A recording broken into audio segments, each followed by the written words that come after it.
우리 하나님 말씀 고린도전서 15장 보겠습니다. 고린도전서 15장 1절에서 3절까지 우리 다 같이 한 목소리로 봉독하겠습니다. 고린도전서 15장 1절에서 3절입니다.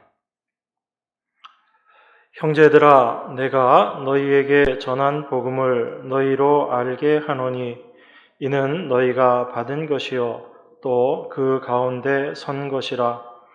너희가 만일 나의 전한 그 말을 굳게 지키고 헛되이 믿지 아니하였으면 이로 말미암아 구원을 얻으리라. 내가 받은 것을 먼저 너희에게 전하였노니 이는 성경대로 그리스도께서 우리 죄를 위하여 죽으시고. 아멘.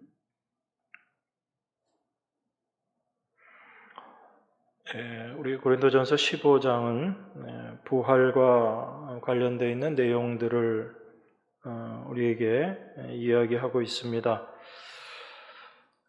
14장까지 은사에 대해서 이야기하고 이제 이어서 부활에 대해서 이야기를 하는데 우리가 이 말씀을 보면서 잘 생각해야지 되는 것이 사도가 은사에 대해서 이야기하고 이제 그 주제를 마치고 부활이라는 주제로 바꾸어서 이제 이야기하는구나 이렇게 생각하기 쉽습니다. 그런데 우리가 지금까지 이 고린도서를 쭉 봐왔던 내용들을 생각해 보면 어떤 한 가지 주제들을 단편적으로 우리에게 이야기하고 있지 않다라는 것을 우리가 좀 정확하게 이해를 해야지 됩니다. 단순히 지금 사도는 은사에 대한 문제가 끝났기 때문에 이제 부활에 대해서 이야기하겠다라고 그렇게 하는 것이 아니라 참된 믿음이 무엇이고 그 믿음에 이르게 하는 복음이 무엇인지를 우리에게 설명하면서 다시 말해서 십자가를 이야기하면서 고린도 교회에 나타나 있는 여러 가지 문제들이 왜 그런 모습으로 나타나게 되는가를 십자가를 가지고 설명하고 있는 것입니다. 그래서 무엇이 그들에게 잘못된 것인가라는 것을 우리에게 이야기해 주고 있습니다. 그런 의미에서 여러분들이 바울의 부활에 대한 이야기를 올바로 이해해야지 됩니다.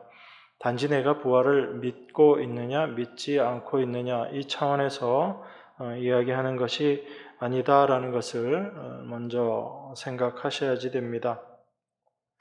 그렇지 않으면 우리가 이 신앙에 대한 많은 오해들을 하게 되는데 내가 부활을 믿고 있기 때문에 나는 올바른 믿음을 가지고 있다.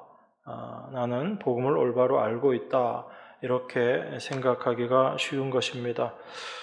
고린도 교회 성도들이 예수님이 부활하신 것, 그것을 믿지 않았기 때문에 고린도 교회에 문제가 있었던 것이 아닙니다. 그들이 예수 그리스도께서 십자가에 달려 죽으신 그 십자가를 믿지 않았기 때문에 그들에게서 그 교회 안에서 여러 가지 문제들이 생긴 것이 아닙니다.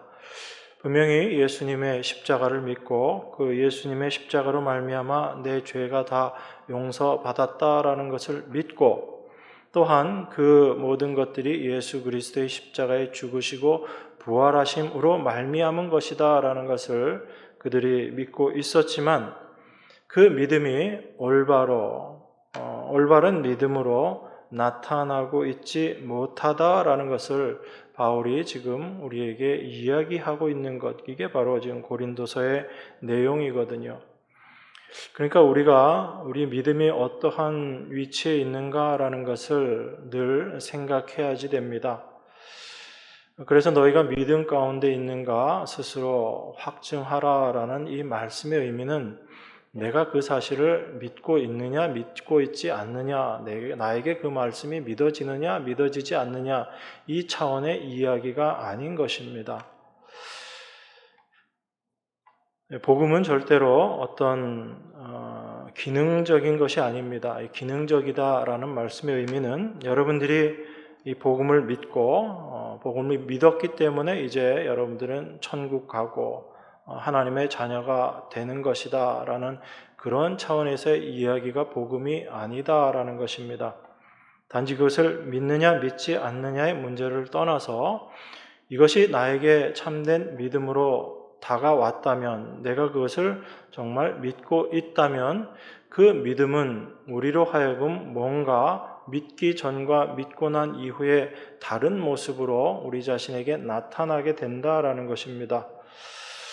그런데 이 다른 모습, 새 사람, 새로운 피조물이다라고 이야기하는 이 부분에 있어서 많은 사람들이 오해를 하는 거죠.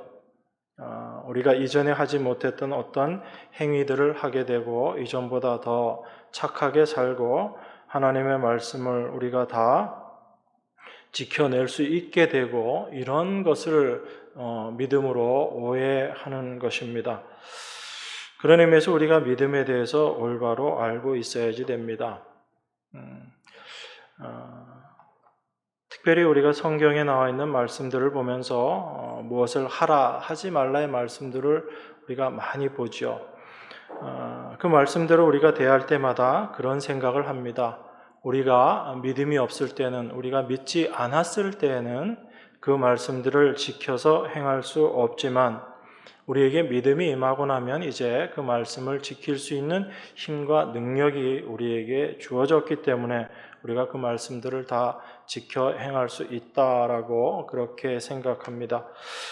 이게 아마 경건한 그리스도인들이 갖게 되는 가장 큰 오해 중에 하나다라고 저는 생각합니다. 왜 그러냐면 하나님의 말씀은 우리로 하여금 그것을 지키기 위한 목적으로 주어진 것이 아니기 때문에 그렇습니다.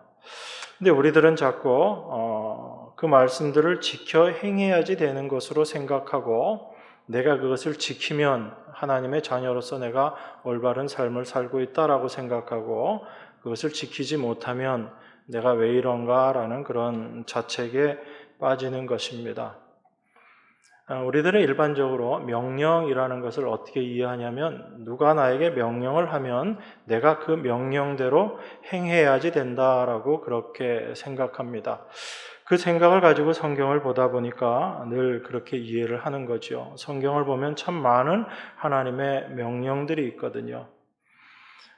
제가 다음에 언제 한번 시간을 내서 그 부분에 대해서 좀 더 자세하게 말씀드리겠지만 하나님의 명령이다라는 것은 하나님께서 그것을 말씀하시고 그것을 이루어 내신다라는 의미에서의 명령인 거예요.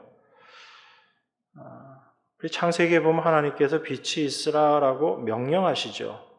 그런데 그 빛이 있으라라고 명령하실 때 그 명령을 받는 대상이 누군가요? 대상이 없죠. 그죠? 대상이 없는 상태에서 하나님께서 명령하시는 거거든요. 그리고 나서 그 명령을 하나님께서 실제로 이루어 내십니다. 빛이 생겨나거든요. 이게 하나님의 명령의 의미인 거예요. 없는 것에서 있는 것을 만들어 내시는 하나님, 그분을 우리는 창조의 하나님이다라고 이야기합니다. 그럼 그 하나님께서 우리에게 명령하신다라는 이야기는 그 명령을 하나님께서 이루어 내신다라는 거예요. 그러면 하나님의 백성인 성도들은 어떤 역할을 하는 것인가? 그 하나님의 이루어 내심을 증거하는 증인으로서의 위치가 바로 성도들의 모습이다라는 것입니다. 여러분 스스로의 힘으로 여러분의 능력으로 그걸 이루어 내는 것, 이게 성도의 모습이 아니다라는 것을 여러분들이 이해하셔야지 됩니다. 그래서 출애굽기에 보면 성막을 만들라라고 하나님께서 명령하시면서 그 명령을 실제 하나님께서 다 이루어 가시거든요. 성막과 관련된 모든 내용들이 명령입니다. 그런데 그 명령을 하나님께서는 사람을 도구로 쓰셔서 이루어 내시거든요. 그런 의미에서 하나님께서 말씀하시고 그것을 어떻게 이루어 내시는가, 거기에 증인으로 있는 자들이 바로 하나님의 백성이다라는 것을 여러분들이 먼저 이해를 하셔야지 됩니다. 그것을 알지 못하면 우리가 오해된 시각에서 성경을 바라보게 되고 그 시각이 우리의 믿음조차 오해되게 만드는 그런 모습으로 나타나게 됩니다. 그 창조과학회라는 곳이 있어요. 창조과학회가 어떤 일을 하는 곳이냐면 하나님께서 이루어 놓으신 창조 사건들을 과학적으로 증명하겠다라고 그렇게 그 의도로 만들어진 단체가 한국창조과학회라는 단체입니다. 그분들은 성경을 어떻게 이해하고 해석하는가, 특별히 하나님의 청지 창조가 사실이다라는 것을 좀 과학적으로 증명해 보겠다라고 그렇게 해서 이제 과학을 전공하신 분들이 중심이 되어서 활동을 합니다. 근데 여러분 한번 생각해 보십시오. 하나님의 천지 창조가 사실이다. 이걸 과학적으로 한번 증명하겠다라는 이 생각 자체가 과연 성경적인 올바른 생각인가라는 걸 우리가 좀 고민해 봐야지 되는 것입니다. 하나님의 천지 창조를 과학적으로 증명해 보이겠다, 증명하겠다, 이게 의도가 좋을 수는 있어도 그것 자체가 성경적이다라고 할 수는 없습니다. 왜 그러냐면 하나님의 일하심, 이 성경은 우리가 과학적으로 증명할 수 있는 그런 것들이 아니기 때문에 그렇습니다. 그래서 이것을 증명하고자 하는 사람들의 마음속에는 어떤 것이 있냐면 성경이 사실이다라는 것을 논리적으로 설명하고 싶어 하는 것이고 그 설명을 통해서 믿지 않는 사람들을 믿게 해야지 되겠다라는 그 생각이 있는 거예요. 그러니까 생각 자체가 잘못됐다라고 할 수는 없는 부분들이 분명히 있죠. 성경의 이게 충분히 설명할 수 있는 부분이다라고 이야기하고 그것을 통해서 사람들, 믿지 않는 사람들을 믿게 하겠다라는 그런 생각들이거든요. 그런데 과연 그것이 우리가 성경을 보면서 올바른 태도인가, 특별히 사도의 말을 통해서 우리가 좀 확인해 봐야지 되는 부분들이 분명히 있습니다. 성경을 과학적으로 증명하고자 하는 것, 이것은 사람들에게 하나님의 말씀을 이해시키고 설명해서 그들을 믿게 하겠다, 그런 의도가 들어가 있는 거거든요. 그런데 아무리 그렇다라고 하더라도 성경에선 절대로 풀리지 않는 부분들이 분명히 있습니다. 과학적으로 설명되지 않는 부분들이 있고요. 그러다 보니까 어떤 분들은 과학적으로 설명되지 않는 부분들은 그냥 신화다 뭐 이런 식으로 또 이야기하기도 합니다. 과학적으로 설명 안 되는 제일 첫 번째 부분이 어찌 보면 창조에 대한 이야기이기도 하겠지만 우리가 잘 알고 있는 홍해 사건 같은 경우도 설명이 안 되는 거죠. 이 부분들 같은 경우는 어떻게 바다가 중간에 그렇게 갈라졌는가, 그걸 또 다른 여러 가지 이유들을 대려고 하죠. 그래서 그들이 지나온 바다는 우리가 생각하는 그런 바다가 아니라 이 홍해라는 것, 이게 원래 원어로 리드라고 되어 있는데 이게 그 갈대 숲, 그 갈대 바다라는 의미도 되거든요. 그러니까 갈대가 있는 그 바다, 그러니까 깊이가 깊지 않은 거죠. 그 바다를 건너왔다, 이렇게까지 이야기하기도 하는 것입니다. 그게 사실 중요한 건 아니지만 어쨌든 성경을 자꾸 그런 식으로 설명하려고 하고 그렇게 해서 이해시키려고 하는 그 의도가 과연 성경적인가라는 걸 우리가 좀 생각해 봐야지 됩니다.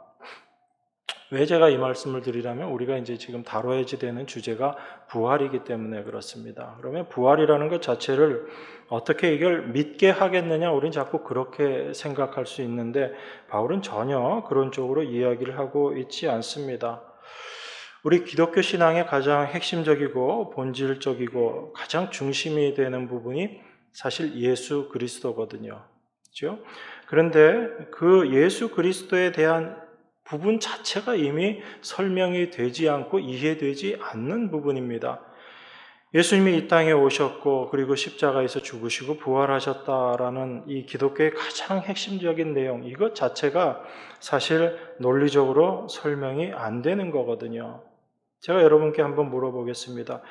예수님이 십자가에 죽으셨다라는 것을 이걸 믿으면 우리의 모든 죄가 용서된다. 이게 여러분 논리적으로 설명이 되는 건가요? 여러분들은 그걸 믿으니까 논리적인 거지라고 그렇게 착각하실 수 있어요. 예수님이 죽으심으로 그걸 우리가 믿을 때 우리의 모든 죄가 용서되는 거지. 여러분 그걸 논리라고 생각하고 착각할 수 있지만 사실 그건 논리적으로 말이 안 되는 이야기거든요. 예수님이 십자가에 달려 죽으심을 믿는 게 우리 죄가 용서되는 것과 어떤 상관관계가 있어요? 없거든요. 그런데 우리 안에 그게 믿음으로 받아들여지고 인정되어진다는 얘기입니다. 그건 어떤 논리로 우리가 그것을 이해했기 때문에 그런 것이 아니라 믿음이 우리에게 임했기 때문에 그것을 믿게 되었다라는 거죠. 그게 성경이 이야기하는 거거든요. 여러분 성경은 절대로 우리에게 너희가 믿도록 애를 써라 이렇게 해서 믿어라 믿기 위해서는 이렇게 이해해야지 된다 절대 그렇게 이야기하고 있지 않습니다. 성경은 그냥 선포할 뿐이에요. 하나님은 이렇게 하셨다. 하나님이 이 일을 이루셨다라고 선포할 뿐입니다. 그걸 설명하려고 하지 않아요. 그러니까 사도가 증거하는 복음이라는 것은요. 복음을 설명하는 것이 아니라 복음을 선포하고 있는 것입니다. 중요한 것은 뭐냐면 그 선포를 받아들이는 대상에 따라서 그 복음의 선포가 믿음으로 다가오고 받아들여지고 믿어지는 사람이 있고 반면에 그것이 믿어지지 않는 사람이 있다라는 것입니다. 여기서 우리가 알 수 있는 게 뭐지요? 복음이 선포되면 어떤 일이 생겨나는 거예요? 우린 복음이 선포되면 그냥 사람들이 믿고 하나님 자녀가 되는 거지, 그렇게 구원받게 되는 거지라고 그렇게 생각합니다. 그런데 사실 복음 선포의 더 큰 목적이 어디에 있는가? 무엇을 우리에게 보여주고 있는가? 바로 복음이 선포됨으로 말미암아 하나님의 백성과 하나님의 백성 아닌 자들이 구별되어 버리는 거예요. 이게 복음 선포의 목적입니다. 그래서 복음은 절대로 설명하고 우리를 이해시키려고 하지 않아요. 하나님의 말씀 그대로 선포될 뿐입니다. 그런데 그 하나님의 말씀이 선포될 때 하나님의 백성은 그걸 하나님의 말씀으로 받아들이게 되는 거예요. 그 여러분들의 어떤 실력이나 능력이나 여러분들의 어떤 열심과 아무 상관없는 거죠. 여러분들이 어떤 열심을 가져가지고 복음을 믿게 된 것, 이거 아닙니다. 그래서 제가 참 마음 가운데 조금 불편한 것 중에 하나가 간증을 할 때 많은 분들이 내가 얼마나 힘들게 예수님 믿게 되었는지 아느냐 이렇게 간증하시는 분들을 우리가 많이 보게 돼요. 물론 그 삶의 과정 속에서 하나님을 믿게 되는 그 과정이 참 힘들고 어려웠다라는 것을 우리가 이해할 수 있습니다. 여러분 각자의 경험 속에서도 어떻게 이게 그렇게 안 믿어지다가 믿어지게 됐는데 그 안 믿어질 때 너무너무 참 힘들고 답답했었던 그런 경험들이 분명히 있을 거예요. 그런데 자칫 잘못하면 우리는 안 믿어지는데 그것을 내가 믿는 그 과정까지 되기 위해서 내가 한 수고와 노력과 그 열심과 애씀과 나의 고통 그런 것들을 자꾸 드러내려고 해요.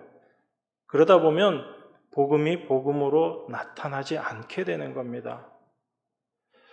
우리가 믿게 되는 것에 있어서도 우리의 어떤 노력으로 말미암아 된 게 아니거든요. 우리가 그렇게 애썼는데도 안 됐는데 어느 날 믿어졌다라는 이야기는 우리의 노력과 아무 상관없다라는 걸 이야기하는 거거든요. 그런데 우리는 그냥 그렇게 믿어졌습니다라고만 이야기하면 너무 심심하니까, 너무 허전하니까 뭔가 자꾸 살을 붙이는 거예요. 그래서 간증하는 거 이렇게 TV에서 간증하는 사람들 보면 예전에 좀 안 좋은 길을 가다가 이렇게 하나님 믿게 된 사람들 간증할 때 보면 자기가 얼마나 나쁜 사람이었는지를 엄청나게 강조를 합니다. 그냥 조폭 한 중간 정도 있었던 사람인데 간증하는 거 보면 거의 우두머리로 수십 년 지낸 것처럼 그렇게 간증하기도 하고요. 제가 어떤 사람 비난하는 게 아니라 뭘 말씀드리고자 하는 것이냐면 우리가 하나님의 은혜를 과연 은혜로 올바로 알고 그것을 은혜로 받아들이고 이해하고 있느냐를 말씀드리는 거예요. 우리가 믿게 되는 것, 우리가 하나님의 복음의 말씀을 올바로 깨닫고 하나님의 자녀가 되는 이 모든 것들이 우리의 어떠함과는 아무 상관이 없다라는 것입니다. 그 과정 속에서 선포되는 복음으로 말미암아 그것이 우리 안에 참된 믿음으로 자리하게 되는 거죠. 그러니까 여러분, 복음은 믿어달라고 사정하는 거 아니에요. 그래서 우리가 전도라는 것도 잘 생각하셔야지 되는 겁니다. 많은 사람들을 교회에 불러 모아서 하나님 말씀 듣게 하는 것, 이게 더 중요하지 않나? 와서 들어야지 되지 않느냐? 물론 그렇게 생각할 수 있어요. 그렇지만 정말 하나님의 말씀이 어떤 건지에 대해서 우리가 먼저 생각하지 않고 인간적인 생각이 앞서서 전도라는 것을 이해하게 되면 많은 오해를 하게 됩니다. 제가 이 말씀을 준비하면서 그런 생각이 들더라고요. 하나님의 말씀이 선포됐을 때 하나님 백성들이, 하나님의 택하신 백성들이 하나님의 말씀을 듣고 깨닫고 하나님께로 돌아오는 걸 어떻게 설명하면 좀 쉬울까? 그 생각을 하다가 든 게 그겁니다. 여러분들 이렇게 자석 가지고 모래를 이렇게 막 뒤져보면 그 자석에 뭐가 붙어 나와요? 쇳가루가 붙어 나옵니다. 그러면 그 자석을 막 이렇게 그 모래에 움직였을 때 흙이 쇠로 변해가지고 쇳가루가 그 자석에 붙어나는 건가요? 아니면 그 모래 속에 원래 흙 성분이 있었고 그 다음에 쇠 성분이 있다가 자석을 갖다 댔을 때 쇠 성분이 달라붙는 건가요? 후자죠. 그 흙이 바뀌어서 쇠가 되어가지고 달라붙는 게 아니라고요. 그러니까 설명시키고 납득하게 어떻게 이해하게끔 해가지고 하나님 백성 만드는 게 아니다라는 얘기입니다. 그 자석이 모래에 들어가서 이렇게 훑게 되면 자연스럽게 쇳가루는 자석에 달라붙어서 딸려 나오는 거예요. 복음이 이 땅에 선포되면 하나님의 택하신 백성들은 그렇게 그 복음에 끌려 나오는 겁니다. 끌려 나오지 않는 사람들은 택함 받지 못한 백성인 거죠. 무엇이 선택이고 여기에 대해서 뭐 깊이 논할 부분은 아니지만 이게 바로 복음이 선포되는 모습이다라는 것입니다. 우리는 그렇게 하나님의 백성으로 이끌림 받은 거예요. 아니요, 나는 내 발로 교회 왔는데요. 내가 고민하다가 왔는데요. 아니요, 그 고민, 그 행동 하나하나를 하나님께서 인도해 오신 발걸음이다라는 걸 여러분들이 정확하게 이해하셔야지 되는 겁니다. 그렇게 복음을 이해하게 될 때 무엇이 없어지게 되는가 하면 자기 자랑이 없어지게 되는 거예요. 여러분, 사도가 지금까지 이야기했던 고린도서를 통해서 이야기했던 내용들이 핵심이 뭐예요?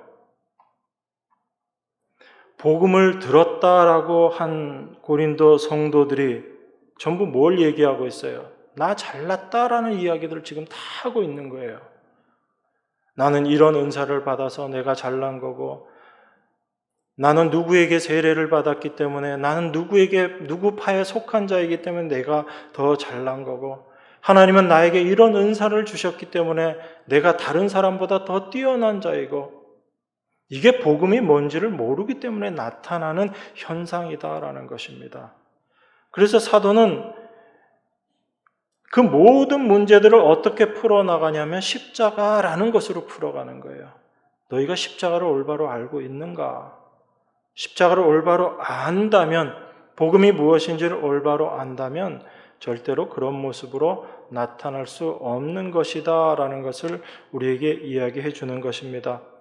바울의 이 말이 고린도 성도들이 하나님 백성 아니다 이걸 이야기하는 게 아니에요.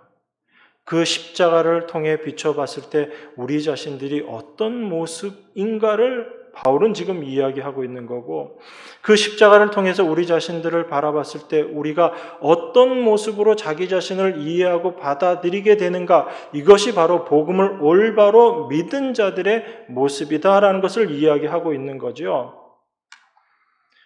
바울이 이렇게 이야기하는데도 그 십자가의 의미를 알지 못한다면 그 사람은 하나님 백성 아닌 게 맞는 거예요. 근데 바울의 이 말을 듣고 자기 자신의 모습을 올바로 깨닫게 되고 어찌할꼬 하는 그 심령으로 바뀌어진다면 그 자들이 바로 참된 하나님의 백성이다라는 것입니다. 어떤 신령한 은사를 받았고 이게 아무 의미 없다는 거예요. 내가 병 고치는 은사를 받아서 교회에서 손만 얹어도 많은 사람들이 병이 다 낫더라. 그래서 내가 하나님 백성 맞다. 그런 거 아니다라는 이야기입니다. 바울의 얘기는. 무엇이 참된 복음이고 무엇이 참된 복음을 올바로 아는 자들인가라는 것을 바울이 지금 이야기하고 있는 것입니다. 그런 차원에서 바울은 은사 문제에 대해서 이야기를 하고 나서 부활에 대해서 연결해서 이야기를 하고 있죠. 바로 이 모든 것들이 다 십자가를 우리에게 이야기하고 있음을 설명하기 위한 것입니다. 단순히 기독교 안에 여러 가지 문제들 중에서 은사를 설명하고 이제 부활에 대해서 내가 또 이제 설명해 줄게 이런 차원이 아니다라는 거죠. 그 차원에서 여러분들이 이 말씀을 잘 이해하셔야지 됩니다. 그래서 바울은 지금까지 여러 가지 주제를 다루고 이야기했지만 사실은 모두 십자가로 연결된 그 이야기 하나만 하고 있었다라는 것을 여러분들이 먼저 생각하셔야지 됩니다. 그걸 올바로 이해하게 될 때 십자가로 증거되는 신앙의 의미가 무엇인지를 여러분들이 올바로 알게 되고 옛사람으로서의 습성이 어떤 모습으로 나타나는가를 여러분들이 올바로 알게 될 때 그 십자가를 온전히 이해하게 되는 거죠. 그래서 이 십자가 신앙이라는 것 자체가 여러분들이 단순히 무엇을 내가 믿느냐 믿지 않느냐 이 차원을 이야기하는 게 아니다라는 걸 늘 기억하셔야지 됩니다. 우리가 믿음이다, 신앙이다라고 이야기할 때 어떤 사실을 믿느냐 믿지 않느냐 여기에 많이 매이기도 해요. 물론 처음에는 우리가 그 사실들을 믿어지지 않았기 때문에 그렇게 많이 거기에 집중합니다. 그래서 이게 나에게 믿어진다, 믿어지지 않는다라고 우리가 거기에 마음을 많이 가기는 하지만 정말 그것을 믿는다라는 것이 어떤 의미인가를 먼저 정확하게 아셔야지 돼요. 그냥 나는 예수님이 십자가에 못 박혀 죽으시고 그래서 내 죄가 용서된 것을 믿습니다. 그래서 내가 하나님 자녀된 것을 믿습니다. 라고 이야기하는 그것이 과연 성경이 이야기하는 믿음인 것인지 아니면 그 믿음이 우리로 하여금 어떻게 우리를 어떤 모습으로 끌고 가는가를 올바로 이해하는 것 그것까지를 믿음이다라고 이야기하는지를 잘 생각해야지 됩니다. 우리가 예수 그리스도의 죽으심과 부활을 믿는다라는 그것은 이것이 어찌 보면 기독교 신앙의 가장 핵심적인 내용이지만 그것을 단순하게 믿는다라는 그 차원의 이야기는 아닌 거예요. 여러분들이 예수 그리스도의 죽으심과 그 십자가에서의 죽고 부활하신 것을 믿는다라는 이것은 여러분 안에 이제 뭔가 새로운 세계가 깨달아졌다라는 그 의미거든요. 그 죽으심과 부활을 통해서 예수 그리스도가 만들어 놓으신 그 새로운 세계에 여러분들의 눈이 뜨여졌다라는 이야기입니다. 그냥 예수님 죽으심 믿고 부활하심 믿는다라는 그 차원이 아니고 왜 예수님께서 죽으실 수밖에 없으셨고 그리고 그 죽으시고 예수님께서 그 모든 죽음의 십자가에서의 모든 그 일들을 완성하셨다라는 증거로 부활하셨다라는 것이 왜 우리에게 그만큼 중요한 것인가를 우리가 올바로 깨닫게 되는 것 여기까지 여러분들이 이해가 되셔야지 되는 거예요. 그런 의미에서 우리가 믿는다라는 것은 복음을 믿는다라는 것은 우리의 시각이 바뀌어져야지 된다라는 것을 같이 이야기하고 있는 것입니다. 거기서 가장 핵심적인 시각의 변화가 어떤 것이냐면 바로 내가 중심이 되어서 살고 모든 것들을 생각하던 그 시각에서 하나님 중심으로 바뀌어지는 것입니다. 그런데 우리는 여전히 예수 믿고 하나님 믿는다라고 하면서도 내가 주인이 되어서 여전히 내가 중심이 되어 있는 그 생각을 벗어나지를 못하는 그런 삶을 살고 있어요. 그래서 우리 안에서 성령께서 하시는 일이 바로 그 일이다라고 제가 여러 번 말씀드리는 거죠. 그렇게 하나님을 믿는다라고 하면서도 여전히 내가 중심이 되고 나를 위해서 살아가고 있는 내 모습을 우리는 그것이 잘못된 것인지 알지 못하고 살아가는데 하나님의 영이 성령께서 우리 안에 오셔서 그것을 깨닫게 해주시는 거죠. 여전히 내가 주인이 되어서 살아가고 있는 그 모습을 깨닫게 해주시는 것입니다. 그건 우리의 힘으로 되지 않는 거죠. 그래서 하나님께서 우리 인간을 창조하신 것도 어디에 있는가? 우린 자꾸 하나님이 우리 인간을 창조하신 것을 어떤 인간에다가 초점을 두고 생각을 합니다. 우리가 인간이기 때문에. 그런데 성경은 절대 그렇게 이야기하고 있지 않거든요. 하나님께서 인간을 창조하신 목적은 하나님의 영광을 위해서 창조하셨다라고 이야기합니다. 이게 여러분들이 창조받은 목적이고 여러분들이 하나님의 자녀로 택함받은 목적이 거기에 있는 거예요. 여러분 자체의 목적이 있지 않다는 걸 먼저 아셔야지 됩니다. 그런데 이게 안 되거든요. 생각도 안 되지만 그러한 삶 자체를 살아간다는 것 자체가 본질적으로 우리 인간들에겐 불가능한 모습이에요. 그래서 그 일을 우리 안에서 이루어 내시는 분으로 오신 분이 바로 성령님이시다라는 겁니다. 내 의지를 꺾으시고 나를 십자가에 매다는 그 과정까지를 성령께서 다 행하시는 거예요. 그래서 고린도 교회의 문제들이 어디에서 나타나는가 하면 복음을 받았다라고 이야기하고 예수를 믿고 부활을 믿는다라고 하면서도 어떤 모습들이 나타나 버린 거예요. 자기 중심의 그 모습들이 다 나타난 거잖아요. 내가 잘났다라는 거죠. 또 내가 더 잘나야지 된다라는 거죠. 내가 영적으로 더 성숙한 사람으로 자랑하고 싶어지는 거죠. 자랑하기 위해서는 내가 더 성숙한 사람이 되어야지 되는 거죠. 그러니까 모든 신앙생활의 목적이 어디에 가 있는 거예요? 자기 자신에게 가 있는 겁니다. 내가 다른 어떤 사람들보다 더 신령한 은사를 받아야지 되는 거고요. 내가 다른 어떤 사람들보다 믿음 좋다라는 인정을 받아야지 되는 거고요. 다른 어떤 사람들보다 내가 더 뛰어난 하나님의 백성으로 인정받아야지 된다라는 것에 이 사람들의 마음들이 빼앗겨 버린 거죠. 그래서 예수 그리스도의 복음을 받았으면서도 그 복음과 상관없는 모습으로 살아가는 모습으로 나타났던 거예요. 그게 고린도 성도들의 모습이잖아요. 오늘 읽으신 본문 1절, 2절 한번 볼까요? 뭐라고 이야기합니까? 형제들아, 내가 너희에게 전한 복음을 너희로 알게 하노니 이는 너희가 받은 것이요 또 그 가운데 선 것이라. 너희가 만일 나의 전한 그 말을 굳게 지키고 헛되이 믿지 아니하였으면 이로 말미암아 구원을 얻으리라. 이렇게 이야기합니다. 자, 바울이 뭐라고 이야기하는가 다시 한번 자세히 보세요. 형제들아, 내가 너희에게 전한 복음을 너희로 알게 하겠다. 그러니까 지금 고린도 성도들이 바울로부터 복음을 전해 드렸으면서도 그 전한 복음, 전해 들은 복음이 어떤 것인지 올바로 알고 있지 못하다는 거죠.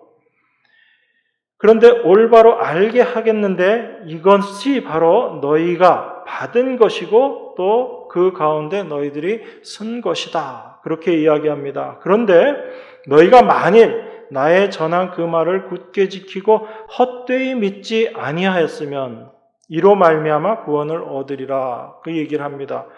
그러니까 지금 복음을 받았대. 그 복음을 굳게 지키고 헛되이 믿지 아니하면 구원을 받는다라고 이야기하는 거예요. 그러니까 지금 그 복음을 받았으면서도 그 복음을 헛되이 믿고 있는 그 모습들이 고린도 성도들에게 통해서 나타났다라는 거죠. 근데 이게 고린도 성도들만 이야기하는 게 아니라 바로 지금 우리들의 모습을 이야기하고 있는 거예요. 그래서 여러분들은 이 말씀을 통해서 2000년 전에 고린도 교회의 모습을 보면서 쯧쯧쯧 할 것이 아니라 바로 그 모습이 내 모습이다라는 것을 바울의 이 말을 통해서 확인하고 있어야지 되는 거예요. 나는 복음 받고 복음 듣고 나는 하나님 말씀 믿으니까 난 구원 받은 것이다 라고 그렇게 생각하고 있는 우리들에게 바울은 뭐라고 이야기하냐면 바울이 전했던 그 복음의 말을 굳게 지키고 헛되이 믿지 아니하면, 이걸 반대로 얘기하면 헛되이 믿으면 너희는 구원받지 못한 자들이다. 지금 그 얘기하고 있는 거거든요. 굉장히 무서운 이야기를 하고 있습니다. 여러분, 바울이 우리에게 좋은 이야기 하는 것 같죠? 고린도전서 제일 마지막 결론이 어떻게 되는지 여러분 보셨어요? 혹시 고린도전서 강해를 하고 있으니까 고린도전서 1장부터 끝장까지 한번 쭉 읽어보신 분, 예전에 읽어봤으니까 설교 시간에 예배 시간에 들으면 되지 그 생각으로 계셨죠? 여러분, 고린도전서 마지막에 어떻게 끝나냐면요 16장 22절 한번 보시죠. 16장 22절. 뭐라고 이야기합니까? 만일 누구든지 주를 사랑하지 아니하거든 저주를 받을지어다. 이 바울이 고린도전서를 마치면서 하는 이야기예요. 아니 무슨 이런 심한 말을 하는가? 여러분 혹시 그렇게 생각하세요? 그러니까 우린 자꾸 성경을 어떻게 이해하는 거예요? 우리 귀에 듣기 좋고 우리에게 다 좋은 이야기들만 하고, 물론 다 좋은 이야기들인데 그 좋은 이야기를 여러분들은 어떤 좋은 이야기로 이해를 하냐면 나한테 좋은 이야기, 내가 듣기에 좋고 내가 기분 좋고 나에게 유익되는 그 차원, 그 나의 유익이라는 것이 정말 내가 중심이 되어서 나에게 유익이라는 그 의미로 여러분들은 자꾸 이해하는 거예요. 근데 성경은 여러분들에게 분명히 좋은 말씀들이에요. 그런데 그 말씀이 육신에 있는 여러분들에게 좋은 말씀이 아니라 영 안에 있는 여러분들에게 귀하고 좋은 말씀이라는 의미예요.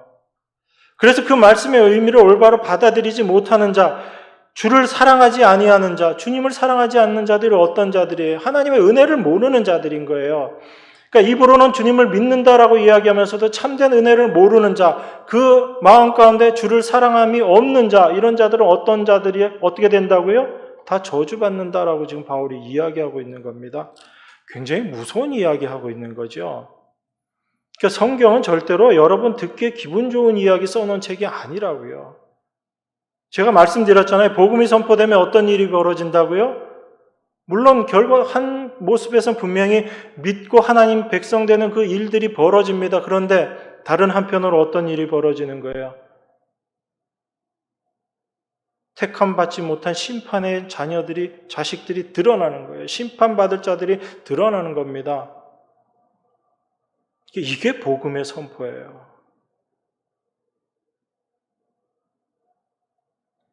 그러니까 하나님은 사랑이십니다라는 그 사랑의 의미도 여러분들이 정확하게 아셔야지 되는 거죠. 다 오해하니까 그저 우리가 생각하는 그 사랑으로 하나님 이해하려고 하고, 우리가 생각하는 그 사랑으로 교회 안에서 어떤 사랑의 모습들을 나타내려고 하는 것, 이게 다 성경을 오해하고 있는 모습들입니다. 하나님의 사랑을 이야기하기 전에 먼저 정확하게 알아야 되는 것이 우리 모두 심판의 존재다라는 걸 분명히 아는 거예요. 그래서 요한이 그 사도의 사랑에 대해서 이야기할 때 그 사랑이 어떻게 나타났는가, 하나님의 사랑이 어떻게 우리에게 드러났는가, 당신의 아들을 우리에게 주심으로 그 사랑을 나타냈다라는 겁니다. 이건 단순히 우리를 구원하셨다라는 차원이 아니라 우리의 죄 가운데 우리의 죄를 위해서 당신의 아들 주셨다라는 게 가장 핵심적인 거거든요. 그러면 그 사랑은 내가 저주의 존재이구나라는 것을 아는 데서부터 시작합니다. 그래서 사도가 이야기하는 거예요. 누구든지 주를 사랑하지 않는 자는 저주를 받을지어다라고 이야기합니다. 왜냐하면 내가 저주받을 존재임을 올바로 아는 자들이 주의 사랑을 아는 자들이거든요. 주의 사랑을 알지 못하면 난 저주받을 자입니다라는 그 모습이 되어버리는 거예요. 그러니까 여러분들은 이 말씀을 통해서 뭘 알아야지 되는 거예요? 내가 저주받을 자구나라는 걸 이 말씀을 통해서 계속 확인하셔야지 되는 거예요.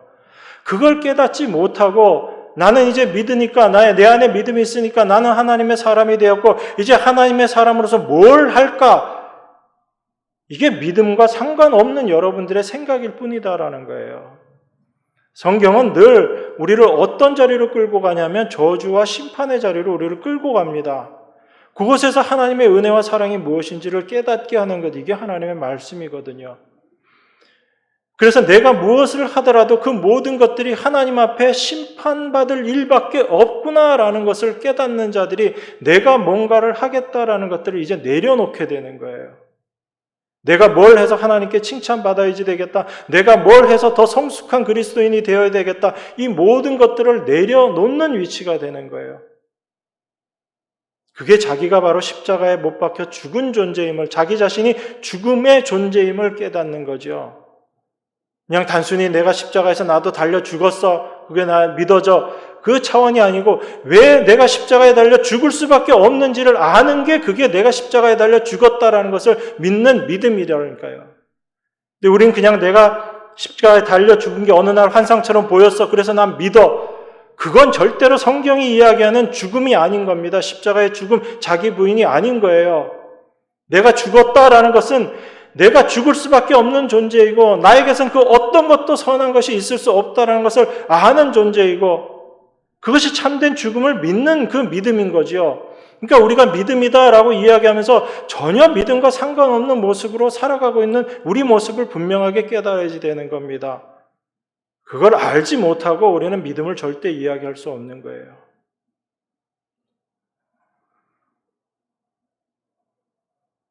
그러니까 현대 교회들이 믿음을 어떤 도식화 시켜놓고 나서 이런 구절 던져주고 이거 믿어져요? 믿어지면 하나님 백성 맞습니다. 누가 하나님 백성임을 사람의 입으로 확정 지을 수 있나요? 아무도 없습니다, 여러분. 성령이 우리 안에서 하시는 일이죠. 그런데 그 성령이 우리 안에서 우리를 어떤 모습으로 끌고 가는지를 성경을 통해서 우리가 확인을 해야죠. 그걸 올바로 알고 있을 때 내가 믿음 안에 있는 자가 맞구나. 그렇게 내 믿음을 확증할 수 있는 겁니다. 난 절대로 이제 흔들리지 않는 믿음 내 안에 있어. 이게 믿음을 확증하는 모습이 아니다라는 거예요. 내가 예전에 이런 경험했으니까 나는 확실해. 이런 거 아니다라는 얘기입니다.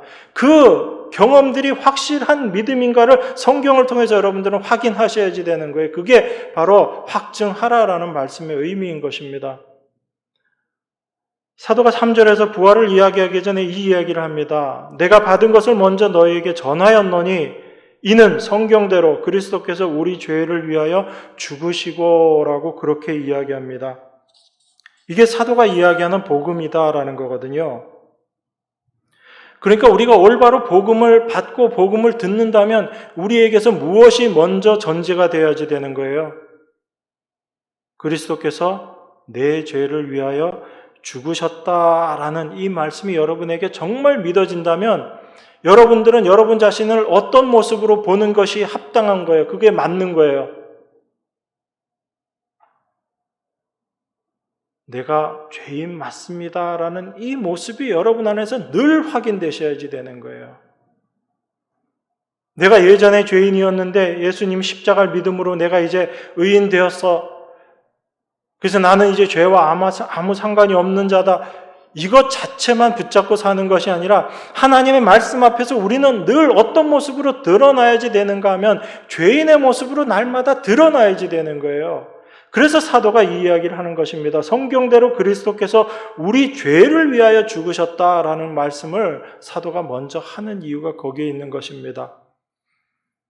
그래서 우리가 올바로 사도가 전하는 그 복음, 그 올바른 복음을 우리가 받았다면 자기 자신을 늘 죄인으로 깨닫고 죄인으로 자각해야지 되는 거예요. 그것이 없이 우리가 믿음 안에 있다라고 이야기할 수 없습니다. 왜냐하면 내가 죄인으로 발견되어질 때 예수 그리스도의 죽으심이 나에게 참된 의미 있는 것으로 다가오기 때문에 그렇습니다. 이것은 단순히 예수님의 죽으심으로 내가 용서받았다라는 것을 믿는 그런 차원의 믿음이 아니라 날마다 여러분 삶 가운데 그 믿음이 역사하는 의미에서의 믿음인 거예요. 내가 옛날에 죄인이었음을 믿고 구원받았으면 됐지 왜 내가 날마다 내가 죄인임을 깨달아야지 되는가? 왜 내가 늘 그렇게 내 자신에 대해서 주눅드는 모습으로 그렇게 살아야지 되는가? 아니요, 그렇지 않습니다. 여러분들이 참된 죄인의 모습임을 아는 것, 그건 여러분들이 절대로 여러분 자신에 대해서 주눅드는 그 모습이 아니라 하나님의 은혜가 무엇인지를 더 깊이 알아가는 모습이거든요. 내 모습이 어떠한지를 올바로 알므로 말미암아 이런 나를 구원하여 주신 하나님의 은혜가 어떠하다라는 것을 더 깊이 알아가는 것이기 때문에 그렇습니다. 그런 의미에서 우리가 이 그리스도께서 우리 죄를 위하여 죽으셨다라고 말하는 이 사도의 이 말을 우리가 올바로 이해하고 받아들여야지 되는 거예요. 여러분 한번 제가 여러분들에게 다시 물어보겠습니다. 여러분 그리스도께서 우리 죄를 위해서 죽으신 것 이거 2000년 전에 되어진 일이죠. 그러면 이 2000년 전에 예수님의 죽으심이 있었고 그리고 그 예수님의 죽으심 이후로 그 예수님의 피로 말미암아 우리가 모든 죄가 용서되는 그 용서의 세계를 우리가 살고 있습니다. 그러면 이게 같이 일어나는 거죠. 우리는 분명히 그 죄악된 존재인데 그 죄악된 존재가 예수 그리스도의 십자가로 말미암아 이미 완성된 그 용서의 세계 안에서 우리가 태어나게 돼요. 예수님의 십자가 이후에 태어난 사람들은. 그러면 죄의 존재로 우리가 태어나지만 사실은 우리는 죄가 다 용서된 세계에서 태어났다. 이걸 증거하고 있는 게 십자가라는 거잖아요. 그죠? 여러분들이 이해하고 있는 십자가가 그 십자가거든요. 이것이 성경이 이야기하고 있는 십자가인 것이 맞습니다. 그런데 제가 한 가지 더 물어보겠습니다. 과연 예수님께서 우리를 용서해 주신, 여러분들이 그 용서받은 그것과 그 다음에 우리가 죄인으로 드러나게 되는 것, 우리가 죄인이다라는 것, 어느 게 과연 먼저일까요? 자, 제가 다시 한번 말씀드릴게요. 자, 우리가 죄인 되는 것은 우리가 창세기를 통해서 확인하고 있잖아요. 하나님의 명령의 말씀이 있었고 그 말씀을 인간이 순종하지 않음으로 말미암아 죄인이 됐어요. 그죠?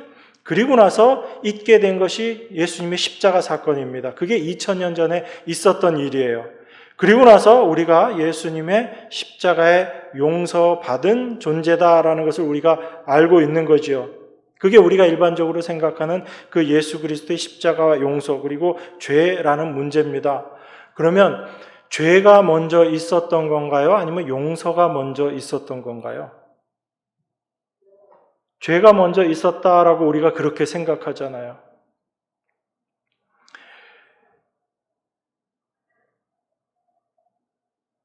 그 차원에서 우리가 과연 시간적으로는 창세기를 통해서 보게 되는 시간적으로는 분명히 죄를 짓고 그리고 예수님의 십자가가 있고 그리고 용서라는 사건이 있게 되지만 과연 성경이 그 순서대로 이야기하고 있는가를 우리가 한 번쯤은 생각해 보셔야 돼요. 제가 왜 이 말씀을 드리냐면 우리가 하나님의 말씀을 이해하는 폭들이 자꾸 그 수준에만 있기 때문에 그렇습니다. 분명히 창세기를 통해서 시간적으로 보게 되면 그 시간 순서가 맞아요. 그런데 실제 성경이 이야기하고 있는 용서는 인간이 죄를 짓는 것보다 더 먼저 있었던 사건이 하나님의 용서의 사건이에요. 그걸 어디에서 이야기하냐면 에베소서에서 이야기하고 있습니다. 여러분 에베소서 한번 볼까요? 시간이 좀 많이 지나가긴 했지만 에베소서 1장 한번 보겠습니다. 에베소서 1장 4절 5절 제가 봉독합니다. 곧 창세전에 그리스도 안에서 우리를 택하사 우리로 사랑 안에서 그 앞에 거룩하고 흠이 없게 하시려고 그 기쁘신 뜻대로 우리를 예정하사 예수 그리스도로 말미암아 자기의 아들들이 되게 하셨으니 이렇게 이야기합니다. 하나님께서 예수 그리스도를 통해서 자기의 아들들 되게 하신 이 사건이 언제 있었던 거예요? 예수님 십자가 이후에 있었던 게 아니고 창세 전에 이미 하나님께서 이 일을 하셨던 거죠. 그러니까 하나님의 당신 백성들을 용서하신 그 용서의 사건은 우리가 죄인 된 것보다 사실은 먼저 있었던 거죠.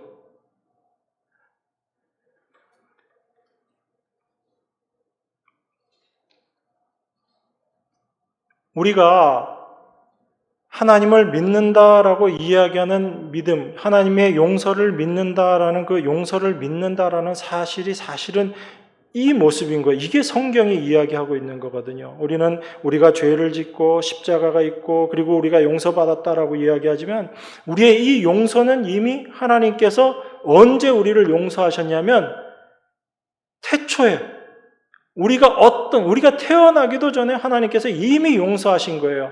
그러면 이 하나님의 용서라는 것 속에는 인간의 어떤 행위나 인간의 공로나 인간의 어떤 노력이 포함되지 않아요.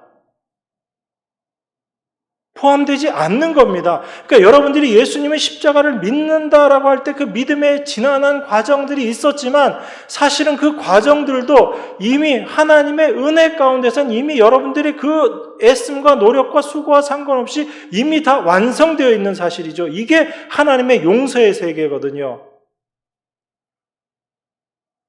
자, 조금 어려운 것 같지만 여러분들이 잘 이해하셔야 되기 때문에 제가 이 말씀까지 드리는 거예요. 그러면 우리가 예수 그리스도의 십자가를 믿는다라는 이 믿음은 단지 예수님이 우리 죄를 용서하기 위해서 십자가에 달려 죽으시고 우리를 구원하셨다라는 이것을 믿는다라는 이 믿음이 아닌 거예요. 물론 그 믿음이 다 포함되지만 십자가를 믿는다라는 이 믿음은 결국은 우리를 어느 자리로 끌고 가냐면 하나님의 그 용서의 자리로 우리를 끌고 가는데, 이 용서의 자리에는 우리의 어떠한 행위나 노력, 우리의 어떠한 공로도 포함되지 않는 그 용서의 자리라는 거예요. 그러니까 우리가 하나님의 용서받은 하나님의 백성이고 우리가 십자가를 믿는 하나님의 백성이다라는 그 위치는 우리에게 늘 어떤 모습으로 우리로 하여금 나타나게 하냐면 내 자신의 공로나 내 자신의 어떠함도 드러내지 않는 그 모습으로 우리를 끌고 가는 것, 그게 바로 십자가를 믿는 믿음이다라는 것입니다. 그럼 우리가 예수 그리스도의 십자가를 믿는 그 믿음의 백성이 된 것은 오직 누구의 공로만 있는 거예요? 창세전에 택하신 그 하나님의 은혜의 역사 안에 이 땅에서 이루어진 예수 그리스도의 공로로 말미암아 우리가 십자가를 믿는 그 믿음 가운데 지금 있게 되는 거죠. 그래서 십자가 이후에 어떤 우리의 노력과 열심을 향한 그 믿음조차도 사실은 성경을 통해서 바라보게 되면 아무것도 없다라는 이야기입니다. 여러분들이 어떤 모습으로 예수를 믿게 되었다 할지라도 내가 이렇게 고생했는데 이거 정도 내가 인정받을 수 있지 않을까? 이것조차도 부정해버리는 게 성경 말씀이라는 거예요. 우리가 태어나기도 전에 이미 하나님은 당신의 백성들을 다 택했다라고 이야기하고 그 예수 그리스도로 완성된 용서의 세계 안에 우리를 태어나게 하셨다는 거죠. 예수 그리스도의 십자가 이전의 사람들은 똑같은 모습이다라는 겁니다. 예수님의 십자가 역사적으로 나보다 내가 살기 전에 나타났느냐 내가 산 이후에 나타났느냐의 차이만 있을 뿐이지 하나님의 택하신 백성들은 인간의 어떠한 노력과 상관없이 하나님의 열심으로 이미 완성되어 있는 자들이다라는 걸 이야기하는 겁니다. 그래서 참된 십자가를 믿는 십자가 믿음은 우리를 어떤 자리로 끌고 가게 되냐면 바로 자기 자신의 공로를 다 부인하는 그 자리로 끌고 가는 거예요. 그래서 사도 바울이 뭐라고 고백해요? 나의 나된 것이 하나님의 은혜다라고 이야기합니다. 바울이 부활을 이야기하는데 그 이야기들을 이제 하고 있는 거예요. 자기 자신이 얼마나 하나님 앞에 보잘것없는 자들이고 멸망받을 자이고 심판받을 자인데 이런 나를 하나님께서 구원하셨다라는 그것을 이야기하면서 바울이 그 자기의 부활을 예수 그리스도의 부활을 이야기하고 있는 겁니다. 그러니까 우리가 부활 신앙을 믿는다라는 것은요, 단순히 어떤 부활될 것을 믿는다의 그 차원이 아니라 우리 자신이 어떻게 그 부활의 은혜 가운데 거하게 되었는가를 올바로 아는 것, 그것을 참되게 아는 것, 이게 바로 온전한 부활 신앙을 믿는다라는 그 모습인 거죠. 그래서 자기 자신이 어떠한 심판의 존재인지를 올바로 깨닫게 될 때 자기 자랑이 없어지는 거예요. 그런데 고린도 교회가 어떤 모습이었다고요? 여러 번 반복드리지만 열심히 자기 자랑하느라고 아주 정신 없었던 교회잖아요. 이게 바로 복음을 지금 어떤 모습으로 깨닫고 있는 거죠? 헛되이 믿고 있는 그 모습이다라는 이야기입니다. 그래서 바울이 지금 이 이야기를 하고 있는 거예요. 예수 그리스도의 부활을 믿는 그 부활, 참된 십자가 신앙이 무엇인지를 우리에게 이야기하고 있는 것입니다. 우리가 예수 그리스도의 용서의 세계 안에 우리가 살아가고 있다면 이 용서의 세계 안에 우리가 거하게 된 것에 우리의 어떠한 공로도 포함되지 않았다는 걸 바울은 우리에게 이야기하고 있고, 그것을 아는 자라면 평생의 삶을 통해서 무엇만을 증거해야지 돼요? 예수 그리스도의 은혜와 그 공로만을 증거하는 자들이지, 나의 신앙을 더 높이기 위해서 내가 더 성숙한 신앙이 되기 위해서 여전히 자기가 중심이 되어서 살아가는 그 모습은 나타나지 말아야지 된다는 걸 이야기하고 있는 겁니다. 그래서 십자가 신앙은 여러분들이 올바로 깨달으셔야 돼요. 바울은 그 얘기밖에 하고 있지 않기 때문에 그렇습니다. 그래서 고린도후서 13장 5절에서 바울이 그 얘기하는 거예요. 너희가 믿음에 있는가 너희 자신을 시험하고 너희 자신을 확증하라. 예수 그리스도께서 너희 안에 계신 줄 너희가 스스로 알지 못하느냐? 그렇지 않으면 너희가 어리운 자니라. 이렇게 이야기합니다. 그러니까 너희가 이러한 믿음에 있는가 너희 자신을 시험하고, 여러분들 안에 이게 있어야지 되는 거예요. 참된 하나님의 은혜가 무엇인지, 참된 십자가가 무엇인지를 여러분들이 날마다의 삶 가운데 올바로 깨달아 가게 될 때 여러분 안에 있는 믿음이 확증되어지는 것입니다. 그러할 때 내가 버림받은 자가 아니다라는 그 확신 가운데 날마다 살아갈 수 있게 되는 거죠. 이 은혜가 여러분 삶 가운데 늘 임하기를 주님의 이름으로 축원합니다. 기도하겠습니다. 하나님 아버지 감사합니다. 바울이 전한 그 복음이 우리에게 헛된 믿음으로 다가오지 않게 하시고 참된 십자가 복음으로 우리 안에 깨달아져서 우리의 생각과 우리의 삶과 우리의 사고가 그 모든 것들이 참으로 새 사람으로 살아가는 저희들의 삶이 될 수 있도록 하나님 은혜로 함께하여 주시옵소서. 우리의 행함이나 우리의 어떤 노력이 아닌 예수 그리스도의 십자가의 공로만을 오롯이 자랑하며 하나님의 그 은혜만을 증거하는 참된 하나님의 영광을 드러내는 주의 백성으로 살아가는 저희들 될 수 있게 하셔서 사나 죽으나 오직 주의 은혜만을 고백하는 귀한 삶 될 수 있도록 하나님 축복하여 주시옵소서. 우리 안에서 이 모든 일들 이루시고 지금도 하나님 보좌 우편에서 우리를 위해서 간구하고 계시는 귀하신 예수 그리스도 이름으로 기도드리옵나이다. 아멘.